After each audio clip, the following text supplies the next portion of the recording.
तुमचं म्हणणं मी ऐकल्यानंतर समजतंय की आमचे नगराध्यक्ष आणि नगरसेवक यांचं सर्वांचं पोट भरलेलं आहे.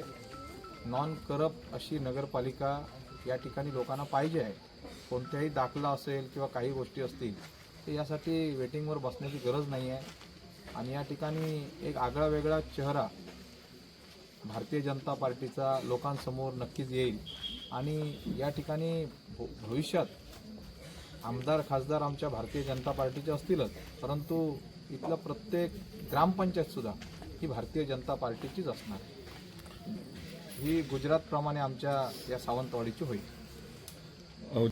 डेव्हलपमेंटवर बोलूया असा आमचा निरोप त्यांना द्यायचा आहे आपण पत्रकारांनी. डेव्हलपमेंट विकास सावंतवाडीला किती 5 स्टार हॉटेल, किती डेव्हलपमेंट, क्रीडा क्षेत्र, स्टेडियम किंवा हॉस्पिटल या गोष्टी आपण आणू शकतो का? 20 वर्ष एकच आमदार आहेत. या ठिकाणी 25 वर्ष नगरपालिका तुमच्या ताब्यात आहे. एवढी जर 30-40 वर्ष तुमच्या हातीत सत्ता होती तर तुम्ही का करू शकला नाही? एक प्रेमाची भावनेने मी विचारतोय. कारण तुमच्याकडे नगराध्यक्ष होते, नगरसेवक होते. आम्ही लहान असल्यापासून पाहतोय की ते खरोखरच काही गोष्टी चांगल्यासुद्धा त्यांनी केलेल्या आहेत. इथे सुंदरवाडीमध्ये कार्यक्रम असायचे दरवर्षी एंडिंगला, पर्यटन महोत्सव खूप चांगला विषय आहे. परंतु ज्याला चांगलं आहे त्याला चांगलं म्हणण्याची शिस्त आम्हाला देवाभाऊनी शिकवलेली आहे, सन्माननीय प्रदेश अध्यक्ष रवींद्रजी चव्हाण साहेबांनी शिकवलेली आहे. पण ज्या ठिकाणी डेव्हलपमेंट होत नाही, आता ज्या वाड्यावरती आपण उभे आहे त्या वाड्यावरती काही लोकांनी मागच्या वेळी नगराध्यक्ष निवडून आले त्यावेळी सांगितलं होतं की इथे कचऱ्याचा मोठा प्रश्न आहे. छोटासा प्रश्न आहे, एवढा का मोठा प्रश्न नाही आहे. तो प्रश्न आजपर्यंत ते सोडू शकले नाही. मग माझं म्हणणं असं आहे की आज नवीन मुलं, तरुण मुलं जर येत असतील राजकारणात आणि काही गोष्टी डेव्हलप होत असतील तर त्यांना आपण पुढे जायला दिलं पाहिजे. आता तुमचं वय झालं, तुम्ही आराम करा असं माझं सल्ला आहे.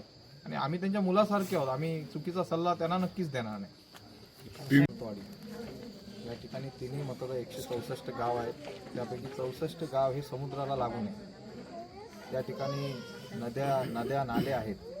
दोडामार्ग सारखा, तिलारीसारखा डॅम आहे. या ठिकाणी इंटरनॅशनल लेवलच्या बऱ्यापैकी कंपन्या ऑलरेडी आलेल्या आहेत. आचारसंहितेमुळे मी काही बोलू शकत नाही, परंतु मी कोणी आमदार खासदार किंवा सरपंचसुद्धा मी नाही आहे. माझ्यासारखा एक तरुण जर काही प्रोजेक्ट आणू शकतो, 20 वर्ष तुम्ही आमदार किंवा मंत्री राहून आणू शकला नाही, हे दुर्दैव आहे.